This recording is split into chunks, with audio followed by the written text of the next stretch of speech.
Tak ak ste mali víkend, zdalo sa, že bude pochmúrne, lebo sobota nebola bohviaka, ale nedeľa bola takáto krásna slnečná, toto je pohľad z nášho okna, tak sme sa vybrali, že sa ideme sánkovať, konečne.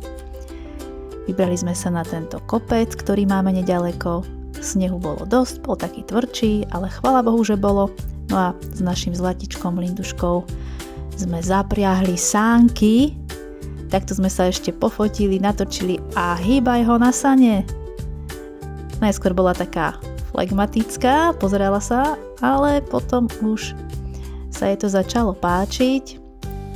Nabrali sme rýchlosť a užívala si to aj ona. Takže počasie bolo skvelé, konečne nám vyšlo slnko, načerpali sme energiu a takto na čerstvom vzduchu to je najviac. A nebola ani taká veľká zima. Tak chvála Bohu, že sa nám počasie umúdrilo a tento týždeň má byť opäť slnečný, tak sa určite vyberieme. Či už na sánky alebo na prechádzku, treba využiť tieto slnečné lúče.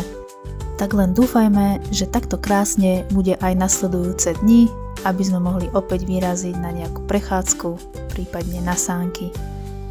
A ako ste trávili víkend vy? Tak tiež ste načerpávali nové sily ako ja? Stačí pár lúčov slnka a človek má hneď inú náladu, hneď sa lepšie cíti.